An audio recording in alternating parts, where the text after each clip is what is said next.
Bonjour à tous, bien-aimés, j'espère que vous allez bien. Aujourd'hui, nous prenons la lecture de 1 Roi chapitre 7.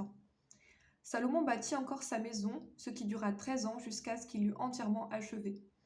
Il construisit d'abord la maison de la forêt du Liban, longue de 100 coudées, large de 50 coudées et haute de 30 coudées. Elle reposait sur 4 rangées de colonnes de cèdre et il y avait des poutres de cèdre sur les colonnes. On couvrit de cèdre les chambres qui portaient sur les colonnes et qui étaient au nombre de 45, 15 par étage. Il y avait 3 étages, à chacun desquels se trouvaient des fenêtres, les unes vis-à-vis des autres. Toutes les portes et tous les poteaux étaient formés de poutres en carré, et à chacun des 3 étages, les ouvertures étaient les unes vis-à-vis des autres. Il fit le portique des colonnes, long de 50 coudées et large de 30 coudées, et un autre portique, en avant avec des colonnes et des degrés sur leur front. Il fit le portique du trône où il rendait la justice, le portique du jugement, et il le couvrit de cèdre, depuis le sol jusqu'au plafond. Sa maison d'habitation fut construite de la même manière, dans une autre cour derrière le portique, et il fit une maison du même genre que ce portique pour la fille de Pharaon, qu'il avait prise pour femme. Pour toutes ces constructions, on employa de magnifiques pierres taillées d'après les mesures, sciées avec la scie, intérieurement et extérieurement, et cela depuis les fondements jusqu'aux corniches et en dehors jusqu'à la grande cour. Les fondements étaient de pierres magnifiques et de grandes dimensions, en pierre de 10 coudées et en pierre de 8 coudées. Au-dessus, il y avait encore de magnifiques pierres, taillées d'après des mesures et du bois de cèdre. La grande cour avait dans tout son circuit 3 rangées de pierres de taille et une rangée de poutres de cèdre, comme le parvis intérieur de la maison de l'Éternel, et comme le portique de la maison. Le roi Salomon fit venir de Tyr Hiram, fils d'une veuve de la tribu de Nephtali et d'un père tyrien, qui travaillait sur l'airain. Hiram était rempli de sagesse, d'intelligence et de savoir pour toute œuvre d'airain. Il arriva auprès du roi Salomon et il exécuta tous ses ouvrages. Il fit les 2 colonnes d'airain. La première avait 18 coudées de hauteur et un fil de 12 coudées mesurait la circonférence de la seconde. Il fondit 2 chapiteaux d'airain pour mettre sur les sommets des colonnes. Le premier avait 5 coudées de hauteur et le second avait 5 coudées de hauteur. Il fit des treillis en forme de réseau, des festons façonnés en chaînettes pour les chapiteaux qui étaient sur le sommet des colonnes, 7 pour le premier chapiteau et 7 pour le second chapiteau. Il fit 2 rangs de grenades autour de l'un des treillis pour couvrir le chapiteau qui était sur le sommet d'une des colonnes. Il fit de même pour le second chapiteau. Les chapiteaux qui étaient sur le sommet des colonnes, dans le portique, figuraient des lys et avaient 4 coudées. Les chapiteaux placés sur les 2 colonnes avaient été entourés de 200 grenades en haut, près du renflement, qui était au-delà du treillis. Il y avait aussi 200 grenades rangées autour du second chapiteau. Il dressa les colonnes dans le portique du temple. Il dressa la colonne de droite et la nomma Jachin, et il dressa la colonne de gauche et la nomma Boaz. Il y avait sur le sommet des colonnes un travail figurant des lys.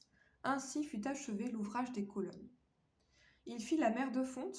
Elle avait 10 coudées d'un bord à l'autre, une forme entièrement ronde, 5 coudées de hauteur et une circonférence que mesurait un cordon de 30 coudées. Des coloquintes l'entouraient au-dessous de son bord, 10 par coudée, faisant tout le tour de la mer. Les coloquintes disposées sur 2 rangs étaient fondues sur elle en une seule pièce. Elle était posée sur 12 bœufs, dont 3 tournés vers le nord, 3 tournés vers l'occident, 3 tournés vers le midi et 3 tournés vers l'orient. La mer était sur eux et toute la partie postérieure de leur corps était en dedans.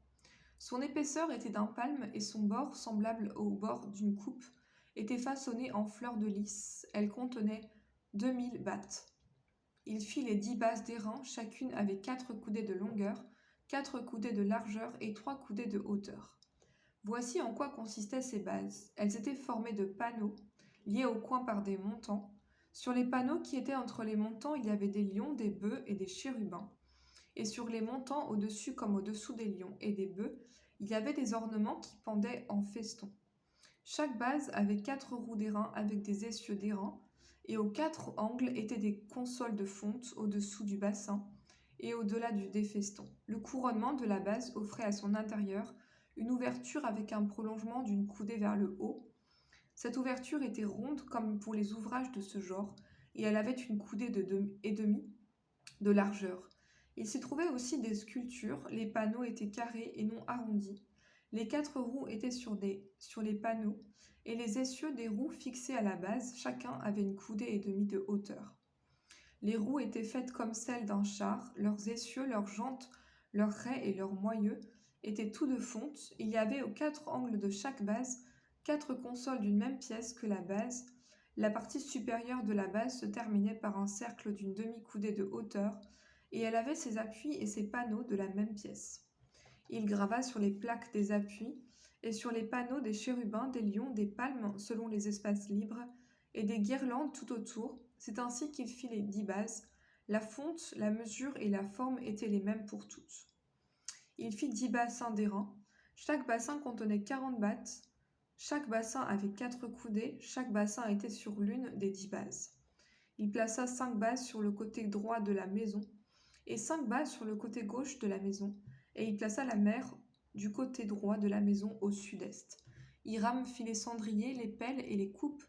Ainsi Hiram acheva tout l'ouvrage que le roi Salomon lui fit faire pour la maison de l'Éternel, 2 colonnes avec les 2 chapiteaux et leurs bourrelets sur le sommet des colonnes, les 2 treillis pour couvrir les 2 bourrelets des chapiteaux sur le sommet des colonnes, les 400 grenades pour les 2 treillis, 2 rangées de grenades par treillis pour couvrir les 2 bourrelets des chapiteaux sur le sommet des colonnes, les 10 bases et les 10 bassins sur les bases, la mer et les 10 bœufs sous la mer, les cendriers, les pelles et les coupes. Tous ces ustensiles que le roi Salomon fit faire à Hiram pour la maison de l'Éternel étaient d'airain poli. Le roi les fit fondre dans la plaine du Jourdain, dans un sol argileux, entre Sukkot et Tsartsan. Salomon laissa tous ces ustensiles sans vérifier de poids de l'airain, parce qu'ils étaient en très grande quantité. Salomon fit encore tous les autres ustensiles pour la maison de l'Éternel, l'autel d'or, la table d'or sur laquelle on mettait les pains de proposition, les chandeliers d'or pur, 5 à droite et 5 à gauche, devant le sanctuaire, avec les fleurs, les lampes et les mouchettes d'or, les bassins, les couteaux, les coupes, les tasses et les brassiers d'or pur, et les gonds d'or pour la porte de l'intérieur de la maison, à l'entrée du lieu très saint, et pour la porte de la maison à l'entrée du temple. Ainsi fut achevé tout l'ouvrage que le roi Salomon fit pour la maison de l'Éternel. Puis il apporta l'argent, l'or et les ustensiles que David son père avait consacrés, et il les mit dans les trésors de la maison de l'Éternel.